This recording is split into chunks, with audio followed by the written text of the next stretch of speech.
It's a procedure that makes men wince. But for a group of bull elephant, it's one way of safeguarding their future. With elephant populations exploding in South Africa, new and humane methods are being sought out to control breeding populations. Now, even though this is a common procedure for men, I'm afraid when it comes to elephant, it's a whole different story.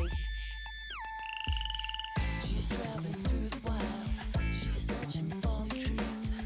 Between nature's child, she's gonna find the proof. Picking up the trail, she's gonna find the answers. She's gonna tell the tale. She's gonna tell the tale. Keep it wild, keep it free. This could be our last chance to see. 2 years ago, I met with Dr. Mark Stetter and his veterinary team from Disney's Animal Kingdom in the USA. Today, I'm joining them again, this time to perform vasectomies on bull elephants, addressing elephant population control in South Africa, a controversial method of control still in its infancy. Our location, Songamvelo Nature Reserve. And it's a beautiful reserve. I can see why the elephants have been thriving. You see, like humans, elephants are referred to as a keystone species because of the great impact they have on their environment if left unchecked. An overpopulation of elephant in an area can have a devastating effect. So today, for a short time at least, this peaceful elephant paradise is about to be disturbed.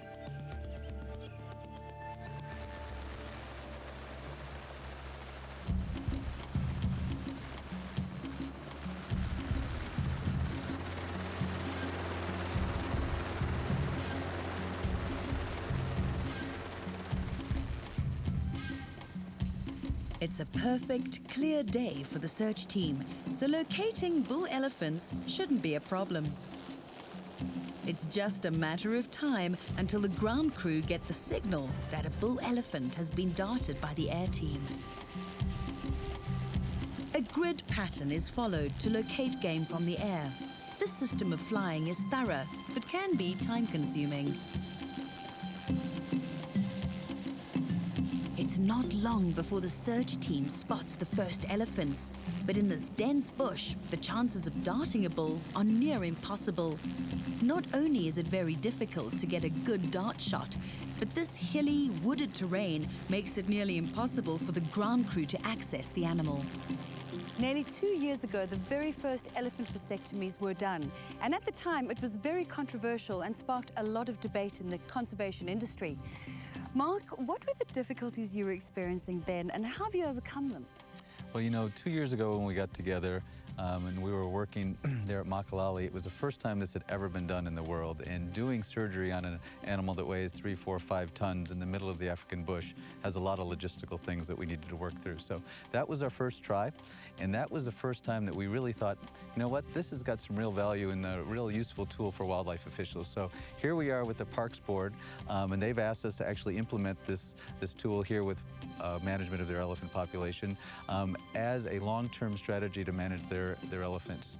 The eminent cull in Kruger National Park. Certainly this would be a more humane tool for them to be considering. Well, I'm not sure that a tool like this is going to work when you're talking about many, many, many thousands of elephants. Certainly places that have, huge elephant problems, Chobe National Park in Botswana, Kruger.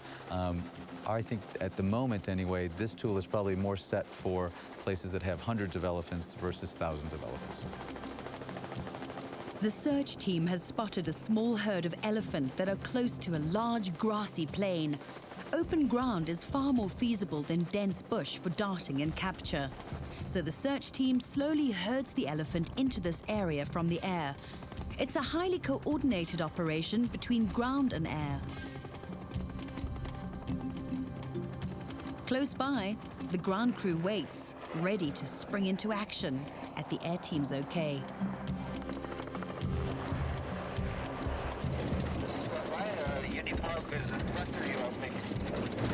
Yeah, they're on the left, driving with pad keys. We finally got the call from the helicopter to say that they found a suitable elephant for us to vasectomize, and the first man on the ground is Jeff. Why is it important for you to be there, Jeff? Well, what I'm part of is the anesthesia crew. And what we have to do is make sure that this procedure is safe for the animal. That's our number one goal, of course, is to get him back out there. So before they are going to dart him, he's nice and stable and he's got normal respirations and heart rate and things like that. We want to make sure that he maintains that through the whole procedure. So that way we can perform the vasectomy with him being safe, and then when we reverse him, then he can stand up and join the herd, get back out where he was.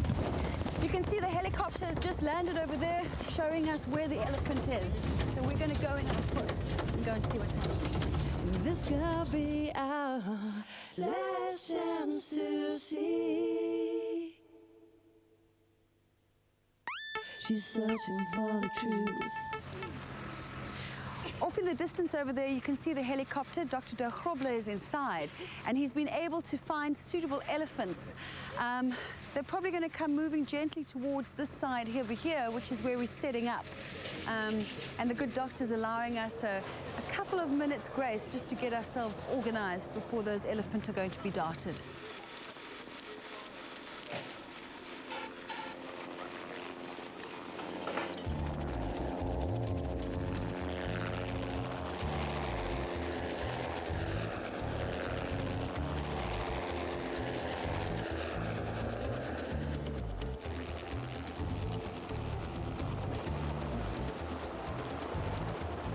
The noise of the chopper is a dramatic intrusion into the elephant's natural space. The air crew works against the clock to minimize the stress to the herd and to keep them as calm as possible. It takes a practiced eye and a steady hand to shoot the dart accurately and deep enough to penetrate the elephant's thick hide. And it's on the mark. The dart has hit the target bull elephant. And it's all systems go as the air team keeps the darted elephant in its sights whilst radioing the ground crew for backup.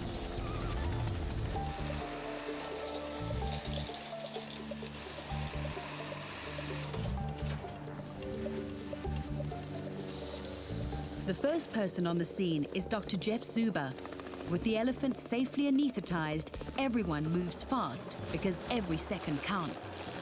While Jeff prepares the young bull to be transported to the bush surgery, this is also a perfect quick opportunity to take blood samples.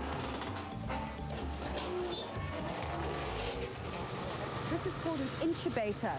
And Jeff, you brought this all the way from the United States. Right. These are specially made for elephants, the only ones actually in the world that are made like this. And what we're going to do is that we stick this down their trachea or their windpipe so we can help them ventilate. They'll help them breathe a lot better, much more smooth and deep and productive. So this is the tube that we're going to use. And I'm going to reach in and put my tip of my fingers right inside the trachea and then guide it into the animal. So far, he's doing really good. His color's good. It's nice and pink. His capillary refill time, which means it's a good indicator that he's got good peripheral perfusion. He's breathing real well. You can see how deep and productive the respirations are. His heart rate's about 55, which is just a little bit more excited, but you can imagine from being chased around by a helicopter, it's a little bit excited. But he's not too hypertensive. He looks pretty good. He's breathing really well through the tube. So now, as soon as we get him back over to the surgery site, we're going to stand him up, and then we're going to try to control his ventilation and try to control his blood pressure and things like that. It's a dangerous and precarious operation to lift the elephant onto the flatbed truck for transportation to the surgery site, and only key crew are involved. Being lifted upside down puts strain on the elephant's body, and this needs to happen smoothly and swiftly. It's safety first. With the crane lifting a few tons of elephant, any slips could have fatal consequences for both the elephant and the crew. Every step of the process is closely monitored and recorded as the precious cargo is carefully and gently maneuvered onto the truck.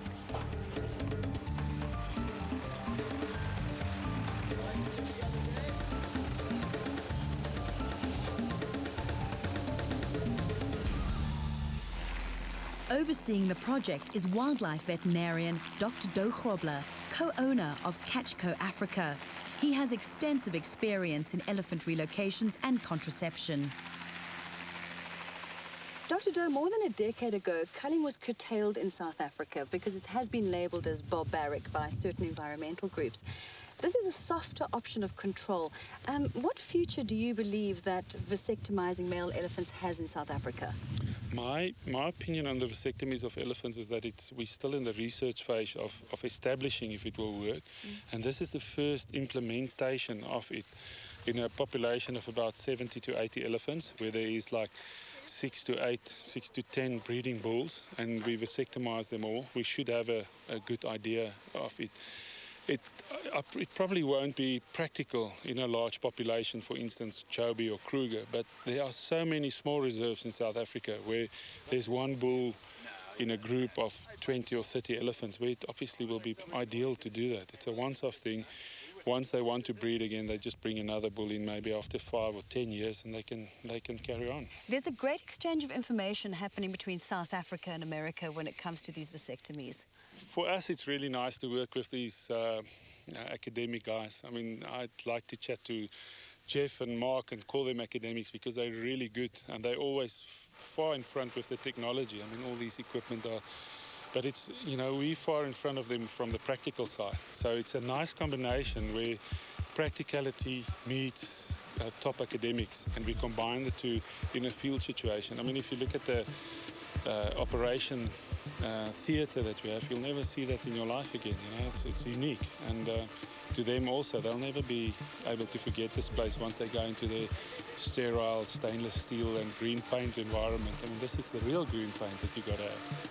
It might be deep in the African bush and shaded by acacias rather than a roof, but the mobile theatre is still a sterile environment. It adheres to strict veterinary standards and uses advanced, highly specialized equipment. What's a simple snip in humans is an immense procedure in elephant.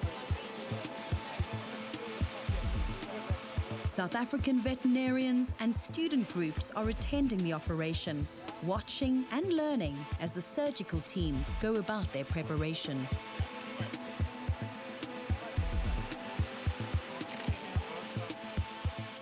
Michelle, we got our patient all ready to go. We've put together kind of an operating room in the middle of the bush here, so you can see we've got sterile drapes and gowns on our elephant, and then we do the same thing with ourselves and the gloves. So they're scrubbing the animal, getting it all cleaned up from a surgical perspective. Dr. Hendrickson and myself just have the gowns and gloves on, and in just in a moment we'll jump on the back of the bucky and start our surgery. Thank you so much. Well, let's cross fingers and let's hope it's going to be successful. About 5 years ago, Disney's Animal Kingdom began designing unique surgical instruments for elephant vasectomies. The laparoscope, for example, is the longest of its kind in the world. It's over 1 meter long. It can reach deep inside the body cavity to get to the testes, which lie on separate sides of the body. This groundbreaking surgery is a great opportunity to share information with local vets. I've been watching the proceedings. What's been going through your mind?